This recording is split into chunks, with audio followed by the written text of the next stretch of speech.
ব্রিটেনের স্বরাষ্ট্রমন্ত্রী David Cooper সতর্ক করেছেন, রেস্টুরেন্ট নির্মাণ সংস্থা এবং অন্যান্য ব্যবসায়ী যারা বেআইনিভাবে যুক্তরাজ্য অভিবাসীদের নিয়োগ দিচ্ছে তাদের উপর আরও তীব্র গোপন অভিযান শুরু করা হবে। শীর্ষ ফরাসি কর্মকর্তারা অভিযোগ করে বলেছেন, অন্যান্য ইউরোপীয় দেশগুলোর তুলনায় ব্রিটেন অভিবাসীদের জন্য একটি সুবিধার দেশ, কারণ তাদের পক্ষে অনুমতি ছাড়া কাজ করা সহজ।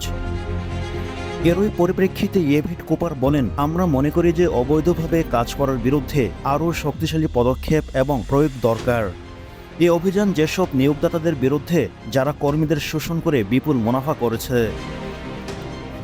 তাই এই গ্রীষ্মে আমরা বৈধতাবিহীন কর্মসংস্থানের বিরুদ্ধে ব্যবস্থা বাড়াতে, অভিযান বাড়াতে বর্ধিত প্রয়োগের জন্য একটি বড় নতুন প্রোগ্রাম চালু করছি।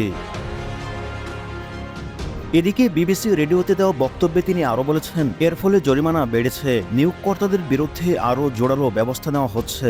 আমরা এই অভিযান আরও সমন্বিতভাবে চালিয়ে যেতে চাই। হোম অফিস সতর্ক করেছে, অবৈধ কর্মী নিয়োগ দিলে নিয়োগদাতার 5 বছর জেল এবং সর্বোচ্চ জরিমানা হতে পারে। সম্প্রতি ফরাসি মন্ত্রীরা যুক্তরাজ্যের শ্রম আইনের সমালোচনা করেছেন। ইমিগ্রেশন অ্যান্ড ইন্টিগ্রেশন ফরাসি অফিসের ডিরেক্টর দিদিয়ে লেচিও বলেছেন, ইংল্যান্ডের জন্য সমস্যা হলো এটি এমন একটি দেশ যেখানে আপনি খুব কাজ করতে পারেন রেসিডেন্স পারমিট ছাড়াই। অভিবাসন সংকট মোকাবিলায় ইতালির প্রধানমন্ত্রী জর্জিয়া মেলোনির সঙ্গে আলোচনার জন্য ব্রিটিশ প্রধানমন্ত্রী স্যার কিয়ার মাস্টার সোমবার রোম সফর করেন।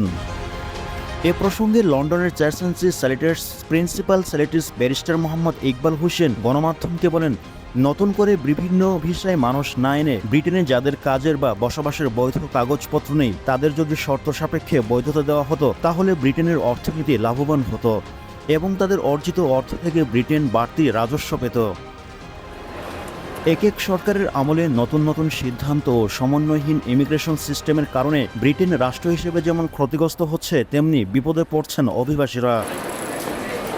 উল্লেখ্য, সঠিক সংখ্যার ব্যাপারে কোনো পরিসংখ্যান না থাকলেও কয়েক হাজার বাংলাদেশি ব্রিটেনে বসবাস করেন যাদের কাজের বৈধতাই নেই।